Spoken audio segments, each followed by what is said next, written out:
मेरी बड़ी वाली बच्ची मेरे अब्बू नको डालो अब्बू बोल के बोलते हुए पकड़ के मार के डाल दिए बोलते पानी में खुला बोल दिए और मैं पूरा मेरे को अनाथ कर दिए, मेरे बच्चे से दूर कर दिए साहब, मैं क्या करूँ साहब। अस्सलामुअलैकुम। तेलंगाना के कामारेड्डी शहर में एक बहुत ही दर्दनाक और दिल को हिला देने वाला वाकया सामने आया। ये वाकया सिर्फ एक जुर्म की कहानी नहीं बल्कि मजबूरी, कर्ज और इंसानी जिंदगी की सबसे बड़ी ट्रेजेडी की कहानी है।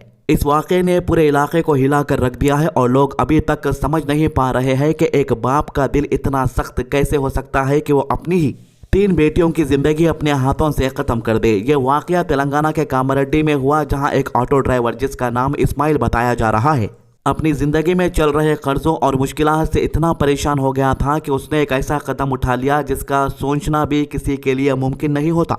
पुलिस के मुताबिक इस्माइल पर लगभग 5 लाख रुपए का कर्ज था और वो इस कर्ज को चुकाने में बिल्कुल नाकाम हो चुका था। दिन रात की परेशानी, टेंशन और मुस्तकबिल का डर उस पर इतना हावी हो गया कि उसने अपनी 3 मासूम बेटियों को मौत के हवाले कर दिया। ये वही 3 मासूम लड़कियों का जनाजा है और इन मासूम लड़कियों के नाम है सिफत, आयात और मरियम। सिफत सिर्फ 8 साल की थी, आयात 7 साल की और सबसे छोटी मरियम सिर्फ 5 साल की थी। ये तीनों बच्चियां अपने माँ बाप की दुनिया थी, घर की खुशी थी और इनकी मुस्कुराहट से घर रोशन रहता था। लेकिन किस्मत को कुछ और ही मंजूर था।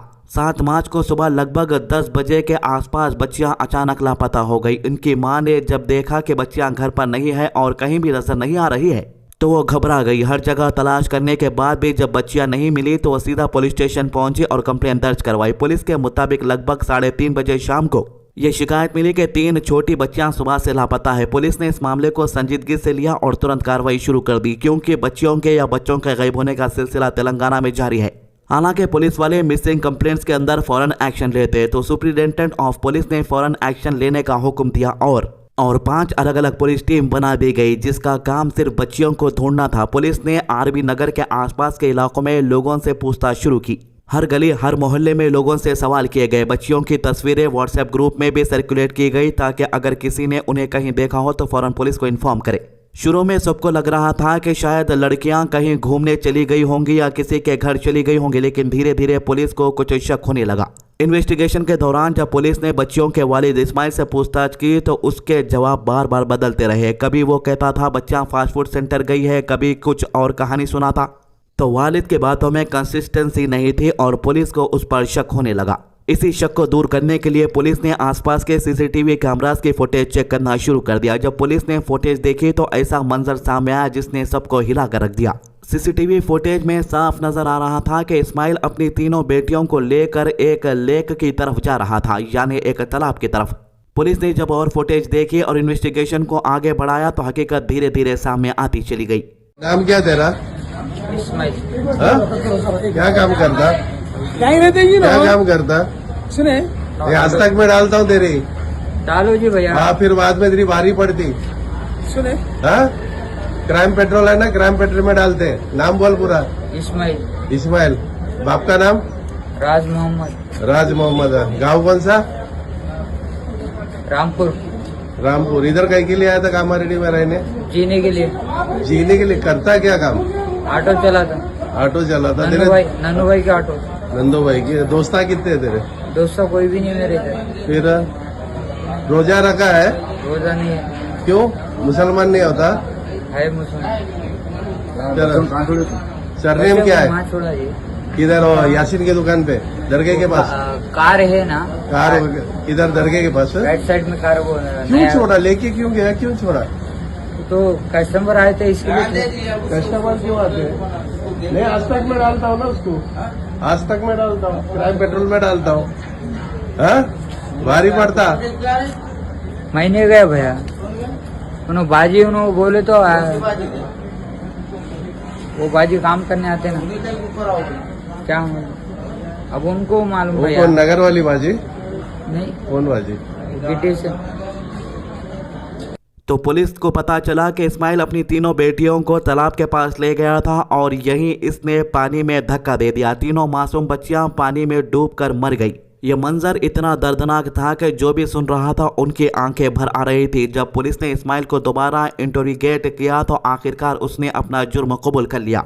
इस्माइल का जो पहला वीडियो आप लोग देखे, जो आवाम वहां पर उससे पूछताछ कर रही है, जब वो तालाब के पास गया था तो वो वहां पर भी लोगों को बातों में घुमा रहा था। यहाँ तक कि रमजान के पाक महीने में रोजे भी नहीं था, ना वो कामारेड्डी से है बल्कि वो दूसरी जगह से आके यहाँ पर जिंदगी गुजार रहा था। इसने पुलिस को बताया कि यह कर्जों के बोझ के नीचे दब चुका था। इसको लग रहा था कि वो अपनी बेटियों की परवरिश नहीं कर पाएगा, उनका मुस्तकबिल सिक्योर नहीं कर पाएगा। इसी सोच ने इसके दिमाग को इतना अंधेरे में कर दिया कि उसने यह खौफनाक फैसला कर लिया। पुलिस ने तुरंत इस्माइल को गिरफ्तार कर लिया। उस पर भारतीय न्याय संहिता के सेक्शन 1031 के तहत कत्ल का केस दर्ज किया गया है। तो 3 छोटी बच्चियां जिन्होंने अभी जिंदगी को ठीक से देखा भी नहीं था, जिन्होंने अभी अपने ख्वाब देखना शुरू ही किया था, वो सब कुछ खत्म हो गया।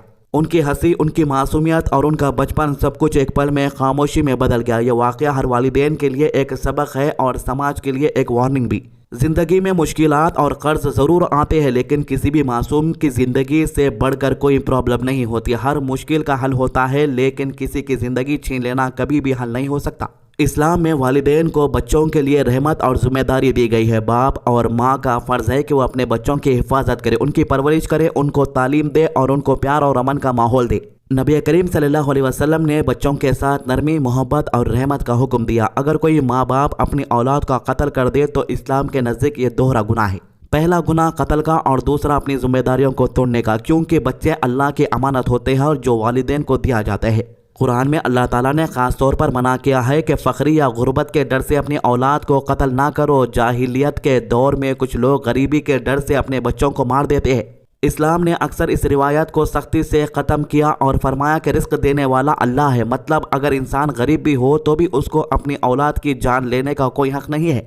इस्लाम ये सिखाता है कि मुश्किलात और परेशानियों के वक्त सब्र और अल्लाह पर भरोसा रखो। कर्जा, गुर्बत या ज़िंदगी की मुश्किलात इम्तिहान होती है, लेकिन किसी की जान लेना कभी भी इसका हल नहीं होता। इस्लाम में अपनी जान लेना भी हराम है और किसी दूसरे की जान लेना और भी ज़्यादा बड़ा जुर्म है। इसलिए अगर कोई शख्स कर्ज या गुर्बत की वजह से अपने बच्चों को कत्ल करता है तो इस्लाम के नज़दीक ये बहुत बड़ा गुनाह और सख्त जुर्म है। ऐसा अमल अल्लाह के नज़दीक कबूल नहीं होता और इस पर सख्त सज़ा का जिक्र आता है। इस्लाम का पैगाम यह है कि बच्चे रहमत होते हैं, बोझ नहीं। उनकी परवरिश और हिफाजत वालिदैन के लिए इबादत जैसा है, इसलिए किसी भी हालत में बच्चों की जान लेना इस्लाम में बिल्कुल जायज़ नहीं है। अब आप सभी सोच रहे होंगे कि लड़कियों की माँ के ऊपर क्या बीत रही होगी, लड़की की माँ का क्या कहना है, वो भी मैं आपको सुना देता हूँ। मेरे को अनाथ कर दिए, मेरे बच्चे से दूर कर दिए साहब, मैं क्या करूँ साहब। मैं कहता रहा साहब मेरे बच्चे कैसे बुरी दुनिया रही बच्चे के साथ, मेरे बच्चे। मैं कहता रफ्तार मेरे बच्चे के साथ, मैं कहता जिम्मेदार, मैं कहती जिंदगी जी मैं क्या लेके जिम्मेदार, मेरे बच्चे को नहीं रहे तो मेरे बच्चे से मेरे से दूर चले गए, उनको नहीं छोड़ना साहब। बहुत बहुत बुरा करा मेरे बच्चों के साथ, मेरे नसीब खराब कर दिए। मेरे 3 औरत बच्चे, मेरे एक नहीं 3 बच्चे को मेरे खा दिया, वो बच्चे बुरा लगते। और चावल है, कपड़े हैं, ये चावल है, किराना है। तो आज कामारेड्डी के उन 3 मासूम बच्चियों के लिए दुआ कर रहे हैं हर कोई और उनकी रूह की मगफिरत की दुआ भी की जा रही है। यह वाकया सिर्फ एक शहर का नहीं बल्कि पूरे इंसानियत के लिए एक दर्द भरा याद बन चुका है। तो ये थी अभी तक की अपडेट। आज की अच्छी बात, अब्दुल्ला बिन मसूद रहमतुल्लाह अलैह से रिवायत है कि मैंने नबी करीम सल्लल्लाहु अलैहि वसल्लम से पूछा अल्लाह के नज़दीक सबसे बड़ा गुनाह कौन सा है। नबी करीम सल्लल्लाहु अलैहि वसल्लम ने फरमाया अल्लाह के साथ किसी को शरीक ठहराना जबकि उसने तुम्हें पैदा किया। मैंने पूछा फिर कौन सा। आप सल्लल्लाहु अलैहि वसल्लम ने फरमाया अपनी औलाद को इस डर से कत्ल करना कि वो तुम्हारे साथ खाएगी। मैंने पूछा फिर कौन सा। आप सल्लल्लाहु अलैहि वसल्लम ने फरमाया अपने पड़ोसी की बीवी के साथ जिना करना। सही अल बुखारी हदीस 4477, सही मुस्लिम हदीस 86। तो ये बड़े गुनाह है, अल्लाह हमें इन बड़े गुनाहों से बचाए। तो ये थी अभी तक की अपडेट। हमारे चैनल को सब्सक्राइब कीजिए, वीडियोस को ज़्यादा से ज़्यादा शेयर कीजिए। अल्लाह हाफिज़।